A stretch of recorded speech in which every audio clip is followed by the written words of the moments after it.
وبما أني قادري أقول أدرك عبدك جيلاني أدرك عبدك جيلاني.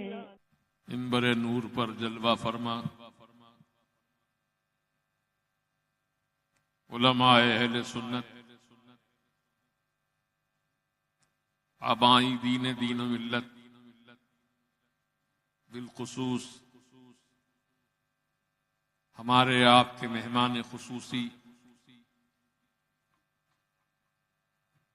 حضور سیدی تاج الشریعہ کے معتمد خلیفہ حضرت علامہ مولانا شاہ مفتی اختر حسین صاحب علی مدد اللہ نورانی، اور جمیع برادران اسلام، السلام علیکم ورحمۃ اللہ تعالی وبرکاتہ. الحمد للہ رب العالمین، والعاقبۃ للمتقین، والصلاة والسلام على سيدنا سيد الأنبياء وسيد المرسلين، وعلى آله الطيبين الطاهرين،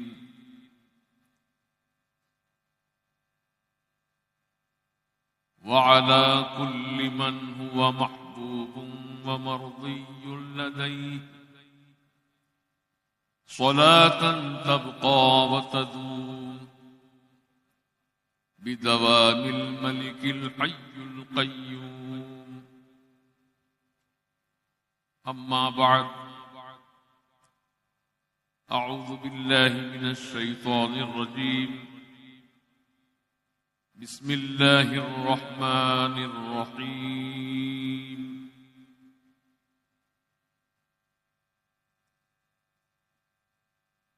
الا ان اولیاء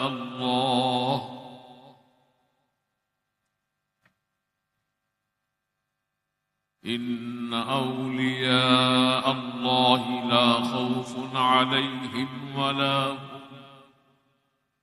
ولا هم يحزنون،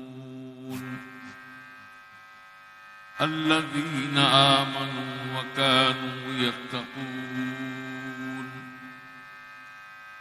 صدق الله العظيم وبلغنا رسوله النبي الأمين الكريم.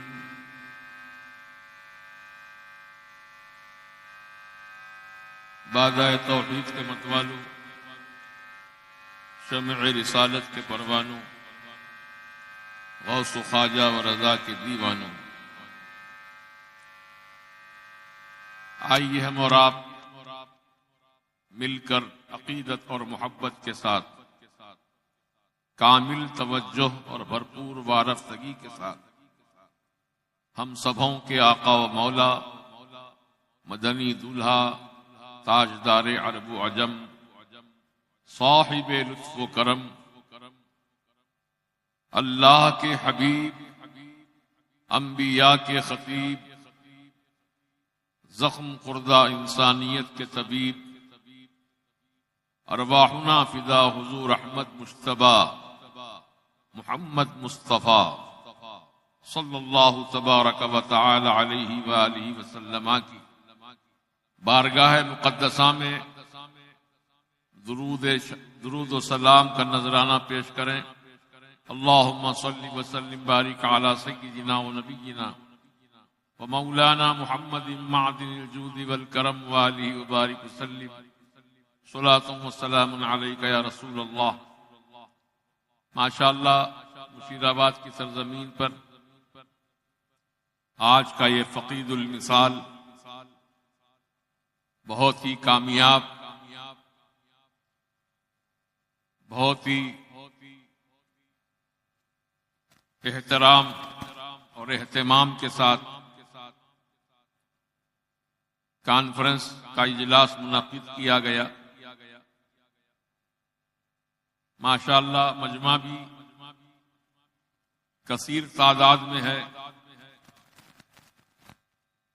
میں نے آپ سے محبت کے ساتھ، خلوص کے ساتھ، پیار کے ساتھ حضور کی بارگاہ میں درود و سلام کا نذرانہ پیش کرنے کے لیے معروضہ کیا،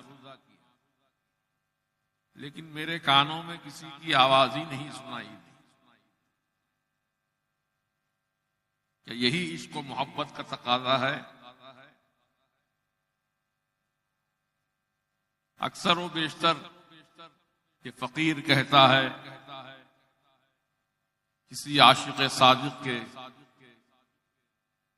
اس شعر کے مطابق، حالانکہ میں اس شعر کے شاعر کا نام جانتا نہیں ہوں، ورنہ عام طور سے لوگ جو تنگ نظر علماء ہیں شاعر کا نام جانتے ہوئے بھی کسی شاعر نے کیا خوب کہا، نام لینے میں تکلف ہوتا ہے، زبان گھس جاتی ہے. لیکن الحمدللہ ہم جتنے بھی اعلی حضرت کے مسلک سے وابستہ ہیں کسی شاعر کا نام لینے میں تکلف نہیں کرتے، بلا جھجک، چاہے وہ دکن کا شاعر ہو یا اور کسی علاقے کا شاعر ہو، یا سرکار حضور مفتی اعظم مفتی عالم الشاہ مصطفیٰ رضا خان رضی اللہ تعالی عنہ کا شعر ہو، یا حضور سیدی اعلی حضرت کا شعر ہو، باضابطہ نام لے کر کے نسبتیں حاصل کر کے ان کا شعر پڑھتے ہیں. لیکن واقعتاً جو شعر میں پڑھنے والا ہوں آپ کے سامنے، ان کا اس شاعر کا نام مجھے نہیں معلوم. اگر آپ کو معلوم ہو تو بتا. درود و سلام سے متعلق بہت اچھی بات کہی. وہ فرماتے ہیں کہ درود پڑھو. کیا پڑھو؟ درود پڑھو اس قرینے سے کہ آقا چلے آئے مدینے سے. یوں تو آنے جانے کی ضرورت نہیں ہے سرکار کو. النبی اولا بالمؤمنین من انفسہم، نبی تو ایمان والوں کی جان سے زیادہ قریب رہتے ہیں. لیکن اگر وہ اپنے کرم سے ہماری اس محفل میں تشریف لے آئیں تو ان کی بڑی ذرہ نوازی ہوگی، کرم نوازی ہوگی.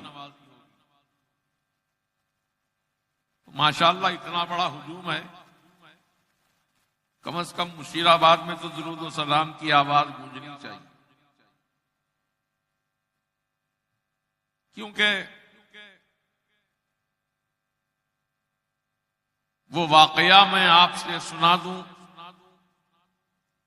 کہ سیدنا ابو بکر صدیق رضی اللہ تعالی عنہ، جن کی فضیلت ہم نے کل سنی، آپ نے بھی سنی حضرت کے زبانی، وہی سیدنا و مولانا صدیق اکبر رضی اللہ تبارک و تعالی عنہ بازار سے ایک مچھلی خرید کر لائے. اس نیت سے لائے تھے کہ اس مچھلی کو پکا کر میں حضور کی خدمت میں پیش کروں.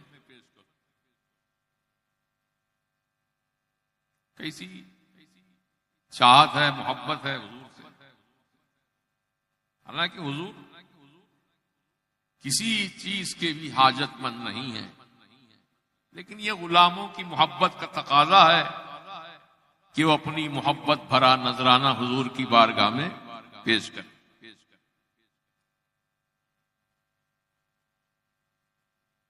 انہوں نے اس کو بہت اچھی طرح صاف کیا اور اس کو چولہے پر چڑھایا پکانے کے لیے۔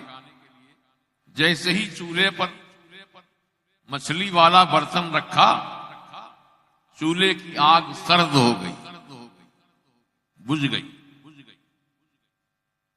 آپ نے اس کو اتفاقی بات سمجھ کر چولہے سے ہانڈی کو اتار لیا،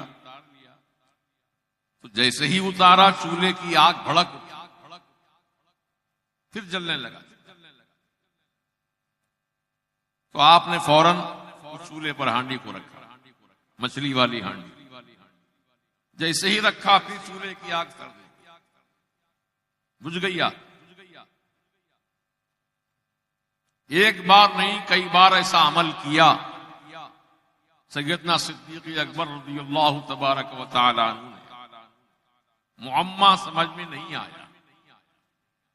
تو آپ جانتے ہیں کہ جب معمہ حل نہیں ہوتا ہے تو حضور کی بارگاہ میں اپنی بات پیش کرتا۔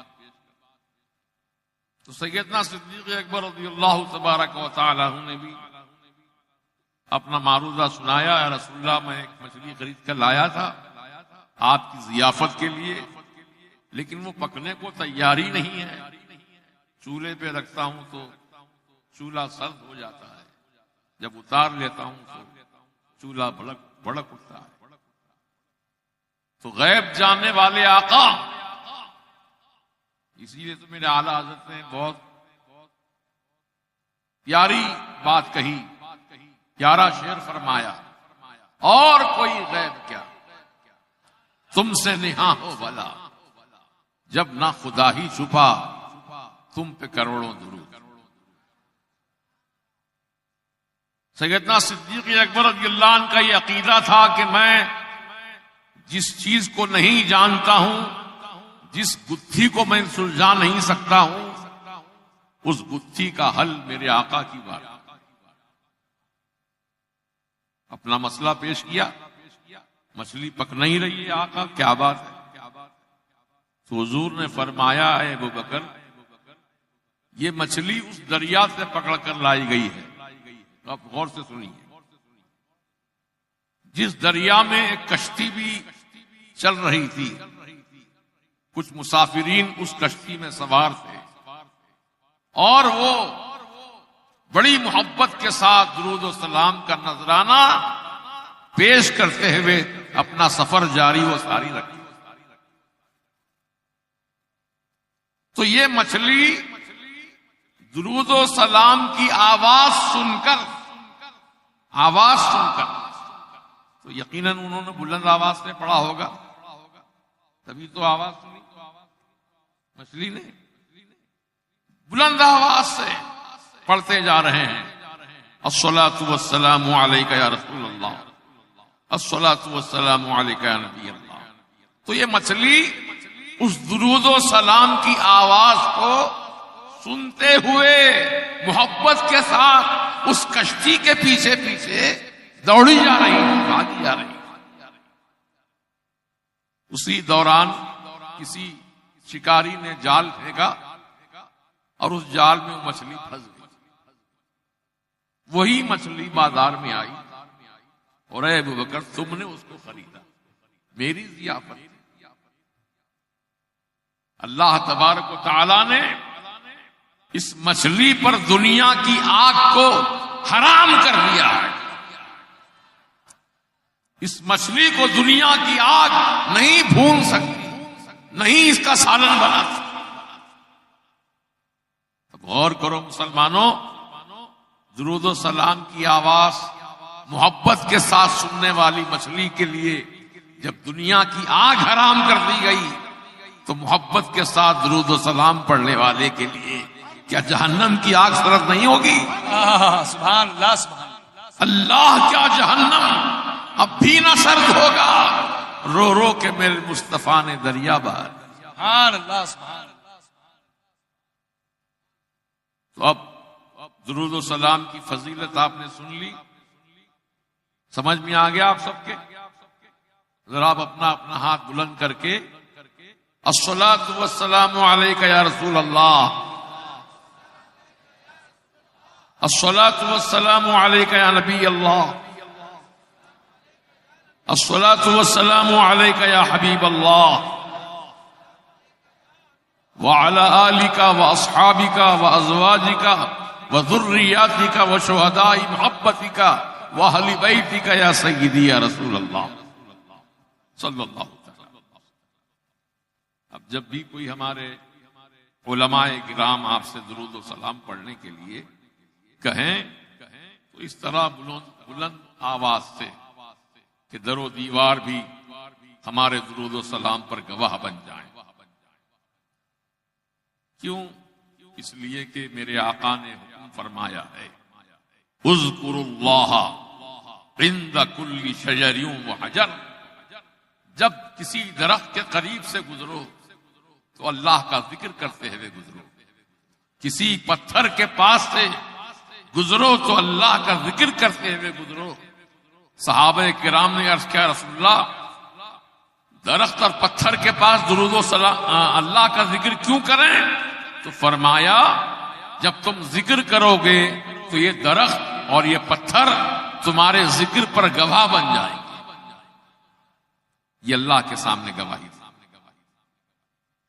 حالانکہ اللہ تعالیٰ کو کسی گواہی کی ضرورت نہیں ہے، وہ صمد ہے، بے نیاز ہے، لیکن یہ ساری چیزیں بھی ہمارے ذکر پر گواہ بن جاتی ہیں۔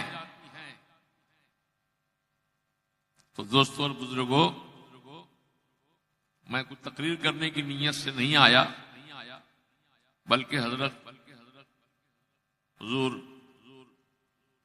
شہزادہ تاج الشریعہ اور حضرت علامہ مولانا مفتی اختر حسین صاحب علیمی کا خطاب نایاب سننے کے لیے اس نیت سے حاضر آیا۔ کافی لمبا راستہ ہے شاہین نگر سے مشیر آباد، کئی محلے پار کر کے، کئی بستیاں پار کر کے یہاں پہنچا جا سکتا ہے۔ اس لیے میں بات مختصر کروں گا، کیونکہ ہمارے مہمانوں کو سننا ہمارا اخلاقی بھی فرض ہے، اور ہم تو بولتے ہی رہتے ہیں، آپ سنتے ہی رہتے ہیں۔ جب کبھی یہاں کوئی جلسہ منعقد ہوتا ہے تو اس فقیر کی حاضری ہوتی ہے، اور آپ بڑی محبت کے ساتھ میری گفتگو سنتے ہیں، انشاءاللہ سنتے رہیں گے۔ ابھی چونکہ میں وقت کو پیش نظر رکھتے ہوئے بات بہت ہی مختصر عرض کروں گا، کیونکہ یہ حضور سیدنا خواجہ خواجگان خواجہ معین الدین چشتی سنجری ثم اجمیری رضی المولا تعالی عنہ کی محفل ہے، اس لیے آپ کا ذکر خیر کرنا میری یہ عادت رہی ہے الحمدللہ۔ یہ فیضان حضور مفتی اعظم رضی اللہ تعالیٰ عنہ کا جلسہ جس عنوان پر منعقد ہوتا ہے اس عنوان پر کچھ بولتا، تاکہ تشنگی باقی نہ رہے اور لوگوں کو یہ معلوم نہ ہو کہ جلسہ رکھا اس سے غریب نواز کے نام سے اور غریب نواز کا ذکر ہی نہیں کیا۔ ارے غریب نواز تو ہمارے دلوں میں بسے ہوئے ہیں، ان کا ذکر کیسے نہیں ہوگا، ان کی یاد کیسے نہیں منائی جائے گی؟ ہم تو ان کے عظیم احسانات کا ذکر کرتے ہیں کہ آج ہمارے سینے میں جو اسلام اور ایمان کی شمع روشن ہے یہ میرے غریب نواز کا صدقہ۔ 95 لاکھ کم و بیش غیر مسلموں کو آپ نے مسلمان بنایا، یہ آپ سب جانتے ہیں، کتنا بڑا احسان ہے۔ اسلام پھیلانا چاہا تو میرے غریب نواز نے اسلام کو پھیلا دیا۔ یدخلون فی دین اللہ افواجا، لوگ فوج در فوج، جوق در جوق اللہ کے دین میں داخل ہوتے ہیں۔ یہ دین اسلام ہے، جو اس میں داخل ہو گیا اسے سلامتی مل گئی، چاہے وہ مرد ہو یا خواتین ہوں، بچے ہوں کہ بوڑھے ہوں، جو اس مذہب اسلام سے وابستہ ہو گیا اس کے لیے دونوں جہان میں کامیابی اور سلامتی۔ آج میں خصوصاً ہماری ماں بہنوں کے تعلق سے بھی کچھ کہنا چاہتا ہوں۔ سب سے پہلے آپ نماز کے پابند ہو جائیں۔ ایمان تو ہے، الحمدللہ مسلمان ہے، پہلی شرط تو وہی ہے، ایمان ہو، اسلام ہو۔ اس کے بعد جو نمبر آتا ہے فرائض اسلامی میں وہ ہے اقامت صلاح، نماز قائم کرنا۔ کیونکہ جب ایک گھر کی عورت، ہماری بہو بیٹیاں، ہمارے گھر کی خواتین نماز کی پابند ہو جاتی ہیں، قرآن کی تلاوت بھی کرتی ہیں، تو اس کا اثر اپنی اولاد پر بھی، یا ہونے والی جو اولاد ہے اس پر بھی اس کے اثرات مرتب ہوتے ہیں، اور گھر کے اندر بھی ماحول میں اس اثرات کا، ان اثرات کو جو آپ نے قرآن کی تلاوت کے ذریعے، نمازوں کے قیام کے ذریعے پھیلایا، اس گھر میں رحمتیں برکتیں ہوتی ہیں۔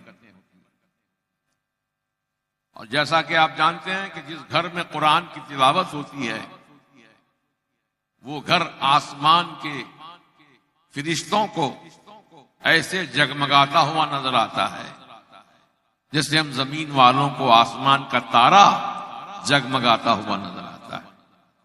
یہ ہے تلاوت قرآن کی برکت۔ زیادہ نہیں تو کم از کم ایک پارہ، ایک سورہ یا ایک رکوع کم از کم قرآن کی تلاوت۔ آپ جانتے ہیں جب ہمارے خواجہ خواجگان غریب نواز رضی اللہ تعالیٰ عنہ جب اپنی والدہ کے شکم مبارک میں تھے تو رات کے وقت آپ کی والدہ فرماتی ہیں کہ ذکر الہی کی آواز آتی تھی، اللہ اللہ اللہ اللہ اللہ اللہ اللہ اللہ۔ یہ ذکر کی آواز سن کر آپ کی والدہ ماجدہ آگے پیچھے دائیں بائیں دیکھتی ہیں کہ کون ذکر کر رہا ہے۔ اپنے شوہر نامدار سے عرض کرتی ہیں کہ یہ کون ذکر الہی کر رہا ہے، اتنی محبت کے ساتھ، اتنی تڑپ کے ساتھ۔ تو آپ کے شوہر نامدار فرماتے ہیں کہ اے بی بی، تمہارے پیٹ میں جو بچہ پل رہا ہے وہ ذکر الہی کر رہا ہے۔ غور کریے، بچہ ذکر الہی کیوں کر رہا ہے؟ کیونکہ ماں ذکر الہی کرتی ہے۔ ماں باپ کے اثرات بچے پر مرتب ہوتے ہیں۔ جس ماحول میں آپ رہیں گے وہی ماحول میں بچے پرورش پاتے ہیں۔ آج بات بات پر گالی گلوچ کرنا، لڑائی جھگڑا کرنا، ناچنا کودنا، باجے بجنتری، یہ جو نوجوانوں کا ماحول ہو گیا ہے، دراصل اس کی وجہ ان کے گھر کی طرف سے ان کو صحیح تربیت نہیں ملی۔ ان کی تربیت بہت ضروری ہے۔ تعلیم الگ چیز ہے، تربیت الگ چیز ہے۔ اگر آدمی کتنا ہی پڑھ لکھ کے قابل ہو جائے اور تربیت نہ ملے تو ادھورا ہے۔ تربیت ضروری ہے۔ جیسے کہ میری اپنا ایک معاملہ میرے سامنے پیش آیا۔ دارالعلوم فیض رضا جو معین آباد میں مدرسہ ہے، پہلا مدرسہ وہیں پر ہے. ابھی فی الوقت وہ مدرسے کے طلباء سب ادھر آ گئے مرکز. تو میرا معمول تھا کہ روزانہ ایک چکر لگاتا تھا میں. حالانکہ کافی دور ہے وہ معین آباد، 35-40 کلومیٹر کے قریب ہے، لیکن جاتا تھا. دن میں کسی بھی وقت چلا جاتا تھا. تو ایک چھوٹا بچہ، اس کو معلوم نہیں ہے، وہ نادانی میں وہ میدان میں بچوں کے ساتھ کھیل رہا تھا. شاید اسے حاجت محسوس ہوئی تو اس نے کھڑے کھڑے پیشاب سے فارغ ہوا، پھر اپنے پاجامے کے ناڑے سے ہی طہارت لینے لگا. میں نے اس کو اتفاقاً میری نظر پڑ گئی. پھر میں نے اس بچے کو بلایا، کہا بیٹا اپنے ہی کپڑے سے جو جسم پر تم پہنے ہو یا اس کے ناڑے سے طہارت لینا یہ صحیح طریقہ نہیں ہے، بلکہ مٹی کا ڈھیلا استعمال کرو یا پانی سے طہارت لو. یہ ہے تربیت. اس تربیت کو انجام دینے کی ضرورت ہے. جب یہ ہماری ماں بہنیں، یہ ہمارے سرپرست حضرات جو گھروں کے بڑے ہیں اپنے بچوں کو تربیت دیں گے، ان کی غلطیوں پر ان کو بتائیں گے محبت کے ساتھ، تو انشاءاللہ وہ ماحول میں درستگی آئے گی، بہتری آئے گی. اکثر میرا ذہن یہی پکار کر مجھ کو کہتا ہے کیا بات ہے، اتنی بڑی دنیا آباد ہو گئی، کروڑوں کے تعداد میں مسلمان رہتے ہو بستے ہیں، آج کی اس بھرپور دنیا میں کوئی غریب نواز جیسا بچہ پیدا نہیں ہو رہا ہے، اعلیٰ حضرت جیسا کوئی پیدا نہیں ہو رہا ہے، حضور خواجہ بندہ نواز کے سدراج جیسا پیدا نہیں ہو رہا ہے. اس کی وجہ کیا ہے؟ ماحول ہمارا بگڑا. اپنے ماحول کو ہم سدھاریں، سنواریں اور سنت رسول کے مطابق زندگی گزاریں، تو انشاءاللہ وہ دن دور نہیں کہ ہمارے بچے، آپ کے بچے، ہمارے گھر کا ماحول ستھرا ہو جائے.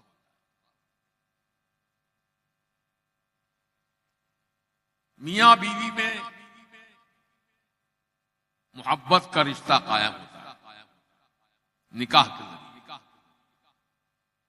اس رشتے کو مضبوط سے مضبوط بناؤ. حضور نے، میرے آقا علیہ الصلوۃ والسلام نے اپنی زوجہ پاک ام المؤمنین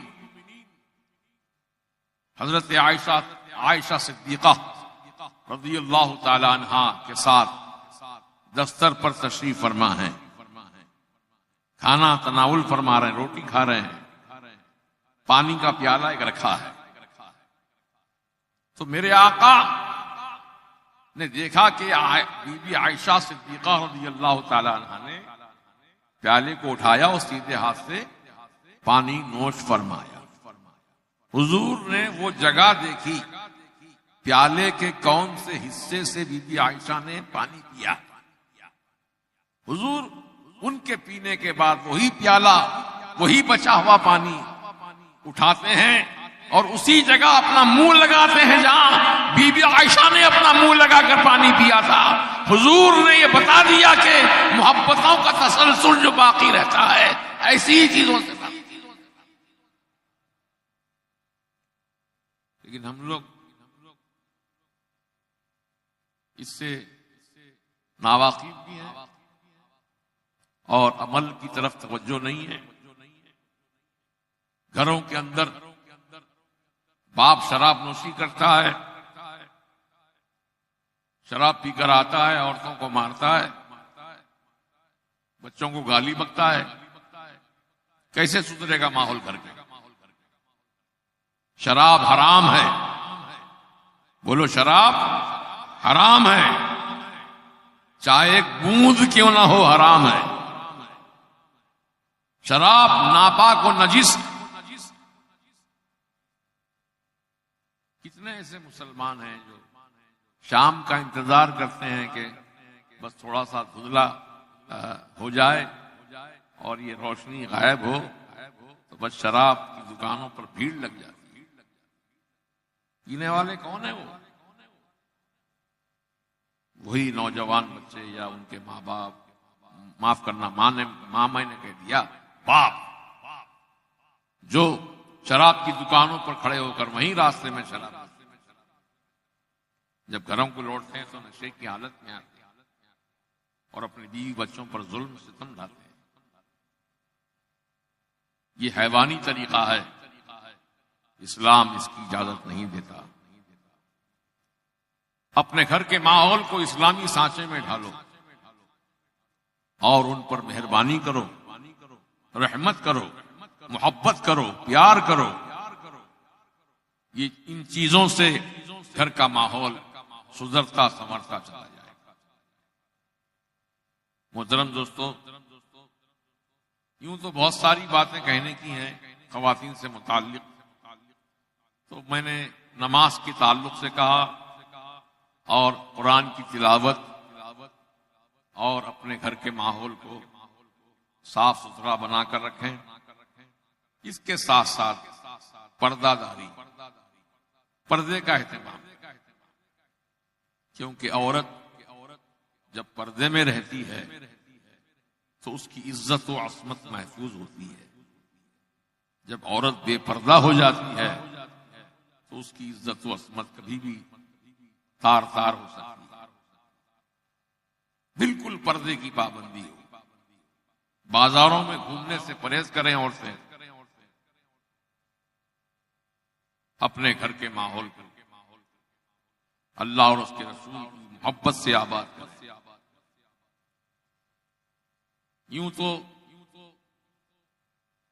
باتیں تو کہنے کی بہت ہیں، لیکن میں نے پہلے ہی بتا دیا تھا کہ ہمارے مہمان مقرر حضور تاج الشریعہ کے فرزند دلبند حضرت علامہ اسجد رضا صاحب قبلہ اب آنے ہی والے ہیں، اور ان سے پہلے ہمارے مفکر اسلام مفتی اختر حسین صاحب علیمی کا پرمغز اور باوقار خطاب ہوا۔ یہ فقیر چند کلمات آپ کے سامنے بیان کیا، اور یہ جلسے انشاءاللہ قابل فخر ہیں، قابل مبارکباد ہیں کہ نوجوان بچوں نے تنظیم غوث خواجہ رضا، یہ آج کی تنظیم نہیں ہے، کئی برسوں سے ماشاءاللہ آپ ہی کے مشیر آباد کے علاقے میں کام کر رہی ہے، اور اس تنظیم کے تحت غریبوں کی مدد کی جاتی ہے، ناداروں کی مدد کی جاتی ہے، غسل کا انتظام، کفن دفن کا انتظام، شامیانے کا انتظام سب مفت مستحقین کو دیا جاتا ہے۔ دینی لائبریری ہے، کتابیں بچے پڑھتے ہیں یا گھر کو لے جاتے ہیں پڑھنے کے لیے، مدرسہ ہے بچوں کے پڑھانے کے لیے، یہ سارے فلاحی کام اس تنظیم غوث خواجہ رضا انجام دے رہی ہے۔ مبارکباد دیتا ہوں اس کمیٹی کے صدر کو، معتمد کو اور جمیع اراکین کو کہ آپ نے ماشاءاللہ اس نوجوانی کے عالم میں اپنی دنیا آباد کرنے کے بجائے دین کو آباد کیا۔ اللہ تعالیٰ آپ کو دونوں جہاں میں آباد رکھے، خوش رکھے اور رحمتوں سے مالا مال فرمائے۔